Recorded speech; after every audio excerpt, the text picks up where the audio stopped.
सुप्रभात बच्चों, कैसे हैं आप लोग। आशा करती हूँ कि ईश्वर की दया से आप सभी बच्चे घर पर स्वस्थ तथा सुरक्षित होंगे और साथ ही अपनी पढ़ाई भी कर रहे होंगे। बच्चों, आज हम हिंदी व्याकरण का पाठ 15 लिंग का अध्ययन करेंगे। यह पाठ कक्षा 7 के छात्रों के लिए है। तो आइए बच्चों, हम अपने इस पाठ को शुरू करते हैं। पाठ 15 लिंग।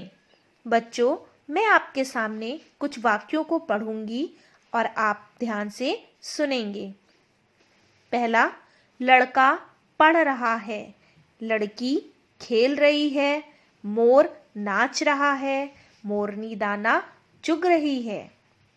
फिर नीचे देखेंगे, आदमी सब्जी बेच रहा है, औरत माला बना रही है, राजा तलवारबाजी कर रहे हैं, रानी सखियों के साथ शतरंज खेल रही है। बच्चों, यहाँ पर उपयुक्त वाक्यों में रंगीन पदों पर ध्यान दीजिए। इन शब्दों के रूप से यह पता चल रहा है कि कौन पुरुष जाति का है और कौन स्त्री जाति का है। शब्दों का यही रूप लिंग कहलाता है। जैसे कि अभी मैंने इन वाक्यों में पढ़ा, लड़का आया है, आपको रंगीन शब्द में दिखाई दिया है। लड़का, मोर, आदमी और राजा, ये किसका बोध करा रहे हैं? पुरुष जाति का बोध करा रहे हैं। और लड़की, मोरनी, औरत और रानी स्त्री जाति का बोध करा रहे हैं। अब हम देखेंगे लिंग शब्द का अर्थ। लिंग शब्द का अर्थ है चिन्ह या पहचान का साधन। इसी से शब्दों के पुरुष या स्त्री वर्ग से संबंधित होने का पता चलता है। लिंग की क्या परिभाषा होती है, अब हम इसे भी देखेंगे। शब्द के जिस रूप से यह पता चले कि वह पुरुष जाति का है या स्त्री जाति का है, उसे लिंग कहते हैं। इसका मतलब है बच्चों कि जिस शब्द से यह पता चलता है कि वह शब्द पुरुष जाति का है या स्त्री जाति का बोध करा रहा है, उसे क्या कहते हैं? लिंग कहते हैं। अब हम देखेंगे लिंग के भेद। लिंग कितने प्रकार के होते हैं? हिंदी में लिंग 2 प्रकार के होते हैं। पहला पुल्लिंग और दूसरा स्त्रीलिंग। प्रत्येक संज्ञा शब्द या तो पुल्लिंगवाची होगा या स्त्रीलिंगवाची। हम सबसे पहले देखेंगे बच्चों पुल्लिंग। पुल्लिंग में है पुरुष या नर जाति का बोध कराने वाले शब्द पुल्लिंग कहलाते हैं। जैसे बैल, शेर, बंदर, फल, पेड़, गायक, पानी आदि।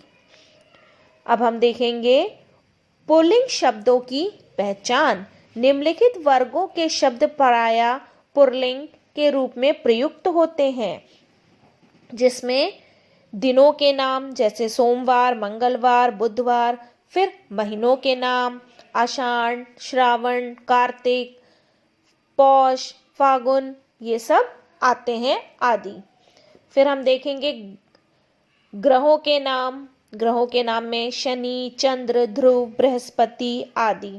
देशों के नाम भारत, अमेरिका, नेपाल, जापान आदि। फिर पर्वतों के नाम अरावली, हिमालय, कैलाश, विंध्याचल आदि। सागरों के नाम प्रशांत महासागर, हिंद महासागर, अरब सागर आदि। अनाजों के नाम चावल, बाजरा, गेहूं, चना आदि। फिर हम देखेंगे बच्चों वृक्षों के नाम, जैसे अशोक, पीपल, बरगद, शीशम, आम, देवदार आदि। फिर रत्नों के व धातुओं के नाम हीरा, पन्ना, मूंग, मोती, सोना, पीतल, लोहा आदि। फिर द्रव्य पदार्थों के नाम में पानी, तेल, घी, दूध, शरबत आदि। फिर हम देखेंगे शरीर के अवयवों के नाम माथा, कान, आँख, नाखून, हाथ, पैर, मुंह, दांत, सिर, घुटना आदि। फिर वर्णमाला के अक्षर। वर्णमाला के अक्षर छोटा, बड़ा, क, ख, ओ, औ, उ, ए आदि। समूहवाची शब्द जैसे दल, कुटुंब, परिवार, संघ, गुच्छा, झुंड आदि। फिर हम देखेंगे प्राणीवाचक शब्द, आदमी, युवक, वृद्ध, बूढ़ा, बालक, शेर, मोर, सांप, कछुआ, कौवा आदि। ये था बच्चों निम्नलिखित वर्गों के शब्द प्रायः पुल्लिंग के रूप में प्रयुक्त होते हैं। अब हम दूसरा देखेंगे, बड़ा आ, कौमा आव, कौमा पन, कौमा आपा, त्वा, औड़ा आदि प्रत्ययों से बनने वाले शब्द जैसे घड़ा, बहाव, बचाव, बचपन, बुढ़ापा आदि। अब हम देखेंगे, पहला हमने देखा था पुल्लिंग, अब हम दूसरा देखेंगे। दूसरा भेद स्त्रीलिंग। स्त्रीलिंग क्या है? स्त्री या नर जाति का बोध कराने वाले शब्द स्त्रीलिंग कहलाते हैं, जैसे गाय, गिलहरी, गायिका, धरती, नदी, जीव, नर्तकी, दुल्हन आदि। यहाँ पे बच्चों जो शब्द हैं वो किसका बोध करा रहे हैं? स्त्री जाति का बोध करा रहे हैं, अतः ये सभी शब्द जो हैं वो स्त्रीलिंग शब्द हैं। स्त्रीलिंग शब्दों की पहचान। स्त्रीलिंग शब्दों की पहचान में है भाषाओं के नाम जैसे संस्कृत, तमिल, कन्नड़, मराठी, गुजराती आदि। लिपियों के नाम देवनागरी, ब्रह्मी, फारसी, रोमन आदि। तिथियों के नाम प्रथमा, द्वितीया, तृतीया, चतुर्थी, पंचमी आदि। फिर इसमें है नदियों के नाम गंगा, यमुना, कावेरी, सिंधु, गोदावरी आदि। नक्षत्रों के नाम रेवती, मृगशिरा, रोहिणी, चित्रा, अश्विनी आदि। भोजन कौमा मसालों के नाम जैसे रोटी, पूड़ी, सब्जी, हल्दी, मिर्च, लौंग, इलायची आदि। फिर हम देखेंगे बच्चों शरीर के कुछ अंगों के नाम जैसे आँख, नाक, कलाई, कोहनी, जीभ आदि। फिर है कुछ हथियारों के नाम जैसे बंदूक, तलवार, कटार, गदा, कृपाण आदि। अब हम देखेंगे संस्कृत की इकारांत संज्ञाएं प्रायः स्त्रीलिंग होती हैं, जैसे रीति, तिथि, उन्नति, अवनति, सम्मिति, शांति, नीति, शक्ति आदि। फिर हम तीसरा देखेंगे संस्कृत की आकारांत और उकारांत संज्ञाएं स्त्रीलिंग होती हैं, यात्रा, घृणा, माला, दया, प्रार्थना, याचना, लता आदि। फिर चौथा हम देखेंगे बड़ी ई, नी, आनी, आई, इया, इमा, कौमा री प्रत्यय युक्त शब्द प्रायः स्त्रीलिंग होते हैं, जैसे खिड़की, सर्दी, छलनी, भलाई, अच्छाई, बुराई, बुनाई, चिड़िया, बुढ़िया, ये सब क्या है बच्चों?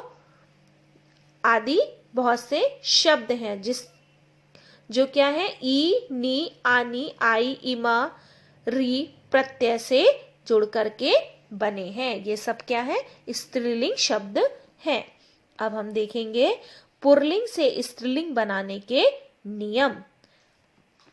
पहला हम देखेंगे छोटा आ तथा बड़ा आ को ई करने से, तो पुल्लिंग है हमारा बेटा, उसका स्त्रीलिंग क्या हुआ? बेटी। यहाँ पे आप देख रहे हैं बेटा आखिरी में आ सुनाई दे रहा है और उसके बाद उसका स्त्रीलिंग क्या हुआ? आ का ई करने से बेटी।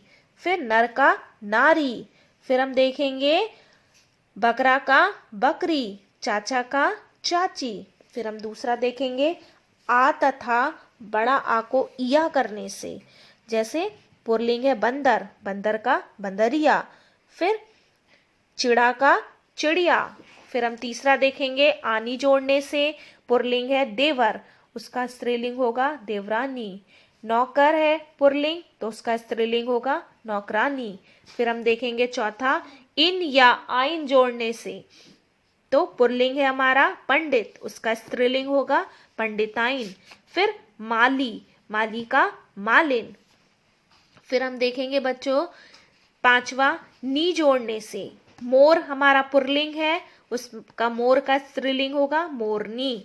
शेर पुल्लिंग है, उसका स्त्रीलिंग होगा शेरनी। फिर हम छठवां देखेंगे आ जोड़ने से, शिष्य का शिष्या, बाल का बाला। फिर सातवां देखेंगे इका जोड़ने से, लेखक का लेखिका, नायक का नायिका, गायक का गायिका। फिर आठवां देखेंगे ता का त्री करने से, यहाँ पे नेता क्या है पुरलिंग और उसका स्त्रीलिंग होगा नेत्री।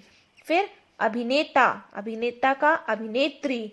फिर हम नवा देखेंगे मान और वान का मति और वती करने से, तो बुद्धिमान हमारा पुरलिंग है, उसका स्त्रीलिंग होगा बुद्धिमान का बुद्धिमती। रूपवान रूपवती, बलवान बलवान का बलवती।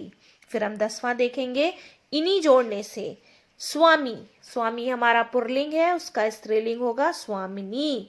फिर उसके बाद हाथी हमारा पुरलिंग है, उसका स्त्रीलिंग होगा हथनी। फिर हम 11वां देखेंगे नित्य पुरलिंग तथा नित्य स्त्रीलिंग शब्दों से मादा तथा नर जोड़ने से, तो नित्य पुरलिंग हमारा है तोता, उसका स्त्रीलिंग होगा मादा तोता।